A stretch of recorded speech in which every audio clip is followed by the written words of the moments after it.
নমস্কার, আমি অনিন্দিতা ঘোষ। আমি দক্ষিণ চব্বিশ পরগনার ডায়মন্ড হারবার থানার অন্তর্গত একটি ছোট্ট গ্রাম থেকে বড় হয়েছি এবং সেখানেই আমার বেড়ে ওঠা, বড় বাড়ি সব কিছুই। তো এখন বর্তমানে আমি একটি রাষ্ট্রায়ত্ত সংস্থার আন্ডারে কার্যরত। 2014 সালে আমি মাধ্যমিক দিই এবং 2016তে এইচএস। তারপর কলকাতার আরজি কর মেডিকেল কলেজ থেকে আমি প্যারামেডিকেলে ডিপ্লোমা কমপ্লিট করি এবং তারপর দক্ষিণ কলকাতার একটি বেসরকারি হসপিটালে 3 বছর কার্যরত ছিলাম এবং তারপরে এখন আমি যেখানে বর্তমানে কাজ করছি সেখানে আসা আমার। তো যতটা ইজি আমি বললাম সহজভাবে যে এইভাবে আমি মাধ্যমিক দিয়েছি, উচ্চ মাধ্যমিক দিয়েছি, তারপরে এগিয়েছি, চাকরি করেছি, ব্যাপারটা এতটাও সহজ ছিল না। তো ছোট থেকেই শুনেছি, যেটা আমি 3 বছর বয়স থেকেই আমার বাবা মার কাছ থেকে শোনা যে কতটা কষ্ট করে আমার বাবা মা আমাকে মানুষ করেছে। আমাকে না, শুধু আমরা 3 ভাই বোন ছিলাম। তো সেই 3 ভাই বোনকে ওই সময়ে বাবা একটা ছোট্ট বেসরকারি একটা কোম্পানিতে কাজ করতেন। তো সেখান থেকে 3 ভাই বোনের পড়াশোনা করানো সব কিছুই তো বুঝতে দিত না হয়তো যে এটা দরকার, আমরা চাইতাম বা আমরাও বুঝতাম যে কতটা চাওয়া উচিত, কতটা চাওয়া উচিত না। সেইভাবেই আমরা কষ্ট করে দেখেছি বাবা মাকে কতটা স্ট্রাগল যে করতে পারে একজন বাবা মা তার ছেলে মেয়েকে মানুষ করার জন্য, বড় করার জন্য, সেটা আমরা দেখেছি। তার মধ্যে তো দিদির বিয়ে হয়, সেখানেও একটা পরিমাণ খরচা হয়। তো তারপরেও বাবা মাকে যখন আমি জানাই যে আমার ইচ্ছাটা যে আমি সায়েন্স নিয়ে পড়তে চাই, কিন্তু কখনো বলেনি যে না কি করে হবে না হবে, বলেছিল ঠিক আছে তুই পড়তে চাস, কোনো অসুবিধা নেই, কীভাবে না কীভাবে ম্যানেজ ঠিক হয়ে যাবে। যখন আর কি ওরা ক্লাস 10-এ পড়ছে সেই সময় কিন্তু ওর বাবার কোম্পানিটা অফ হয়ে যায় এবং সেটা আমরা বাড়িতে প্রকাশ করি ছেলে মেয়েদের, তাহলে ওদের পড়াশোনার ক্ষতি হবে। আমরা দুজনেই সেটা জানতাম এবং সবসময় এটা নিয়ে আমরা টেনশন করতাম যে রেজাল্ট বেরোনোর পর আমরা কী করব। তারপর যাই হোক রেজাল্ট বেরোলো এবং ওর ইচ্ছা যে আমি সায়েন্সেই পড়বো, কিন্তু তখন চেষ্টা চলছে যে উনি কিভাবে কিছু একটা জোগাড় করবে, ভর্তি করবো সেটা পরের কথা, তারপর টিউশন আছে, তারপরে ওদের দুটো ছেলে মেয়ে তো একসাথে, এবার যার জন্য কি দুজনের পেছনেই আমাকে খরচা করতে হবে। তারপরে এইভাবে কি হলো যে আবার অম্বুজার সন্ধানটা আমি পেলাম যখন ওকে আমি 11-এ অ্যাডমিশন করালাম, তারপরে আমি কিন্তু অম্বুজার সন্ধান পেয়েছি।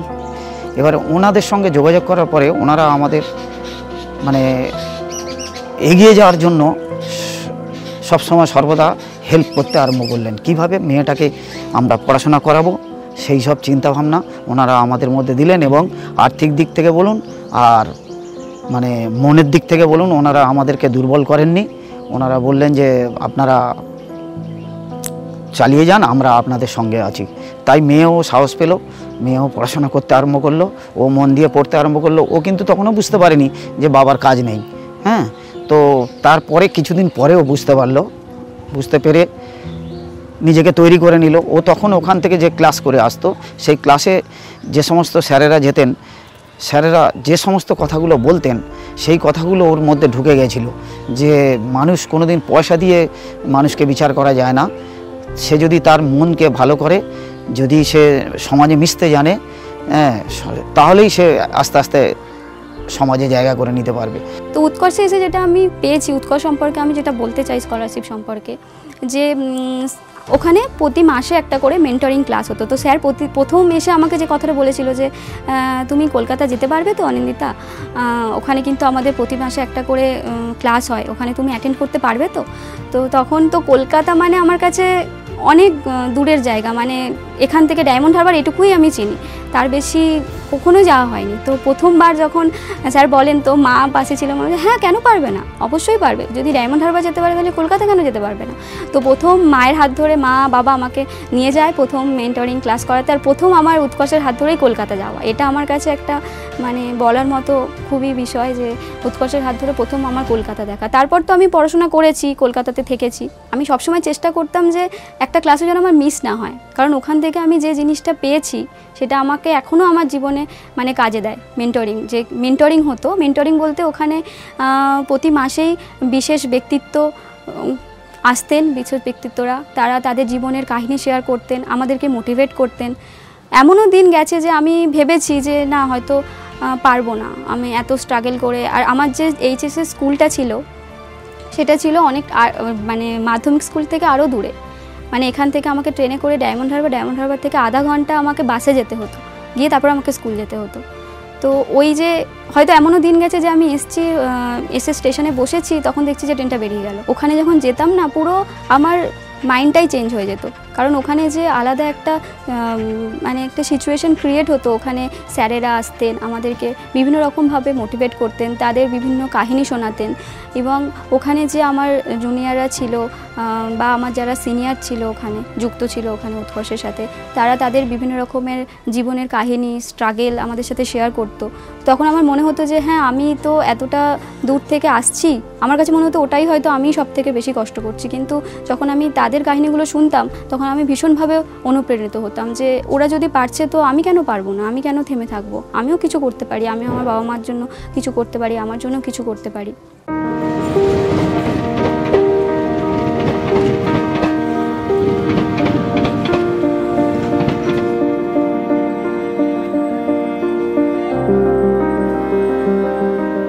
আর যে কথাটা বললেই নয় উৎকর্ষ সম্পর্কে, যে মানে মেডিটেশন, এই জিনিসটা আমার জীবনে একটা ভীষণ কাজ দিয়েছে। মানে যখনই আমি মাইন্ড থেকে মানে ভেঙে পড়তাম, হয়তো ফ্রাস্ট্রেশন এসে যেত, তখন মানে স্যার একটাই কথা ওখানে আমাকে শিখিয়েছিলেন, মানে শেখানো হতো ওখানে আমাদের মেন্টরিং ক্লাসে, যে মেডিটেশন করো। মেডিটেশন করলে দেখবে তুমি অনেক স্ট্রেস মানে ফ্রি লাগবে তোমাকে। তো আমি করতাম, আমি সেই মেডিটেশনটা আমি এখনও করি। যখনই আমার মনে হয় যে না, আমার কাজের জায়গায় হতেই পারে কিছু, যখন ফ্রাস্ট্রেটেড লাগে, তখন আমি মেডিটেশনটাকে আমি এখনও আমার জীবনে কাজে লাগাই, এবং ওখান থেকে নিয়ে আসা অনেক কিছু, অনেক জিনিস, পজিটিভ জিনিস, যেগুলো আমার জীবনে এখনও কাজে লেগে যাচ্ছে। তো সেটা আমি অনেকভাবেই উপকৃত হয়েছি মেন্টরিং ক্লাসে গিয়ে। বর্তমানে আমি বাড়ির বাইরে, মানে রাজ্যের বাইরে বাবা মাকে ছেড়ে একাই, যেখানে আমি জব করছি সেখানে আমি একাই থাকি।